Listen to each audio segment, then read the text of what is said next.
Big boss Malayalam season 7 ആവേശകരമായി മുന്നേറുന്ന സാഹചര്യത്തിൽ ഇപ്പോഴിതാ ഇന്ന് ഏവരും കാത്തിരിക്കുന്ന വീക്കെൻഡ് എപ്പിസോഡാണ് ലാലേട്ടൻ്റെ. ലക്ഷ്മിയെയും മസ്താനിയെയും ലാലേട്ടൻ വറുത്തെടുക്കുന്നത് കാണാൻ നിരവധി പേരാണ് കാത്തിരിക്കുന്നത്. എന്തായാലും അതിൻ്റെ പ്രമോയും വന്നു കഴിഞ്ഞു. എന്നാൽ ഈ ആഴ്ചയും 2 പേർ ബിഗ് ബോസ് വീട്ടിൽ നിന്ന് പടിയിറങ്ങുന്നു എന്നുള്ള ഞെട്ടിക്കുന്ന വാർത്തയാണ് പുറത്തു വന്നത്. ഒന്ന് മസ്താനിയാണ് എന്നുള്ളത് അൺഒഫീഷ്യൽ സോഴ്സുകളിൽ നിന്ന് പുറത്തു വന്നു കഴിഞ്ഞു. മറ്റൊന്ന് ആദിലയാണോ എന്നും സംശയമുയരുന്നു. എന്തായാലും വൈൽഡ് കാർഡിൽ ഒരാൾ തന്നെയാവും ആദിലക്ക് പകരം പുറത്തു പോകുക എന്നാണ് ഇതിനോടകം തന്നെ പുറത്തു വരുന്ന റിപ്പോർട്ടുകൾ. മസ്താനി പുറത്തായി എന്നുള്ളത് 100% കൺഫേംഡായി കഴിഞ്ഞു.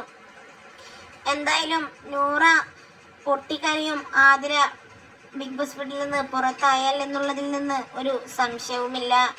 എന്തായാലും എന്തൊക്കെ സംഭവ വികാസങ്ങളാണ് ഇന്ന് നടക്കാൻ പോകുക എന്നുള്ളത് കണ്ടു തന്നെ അറിയാം.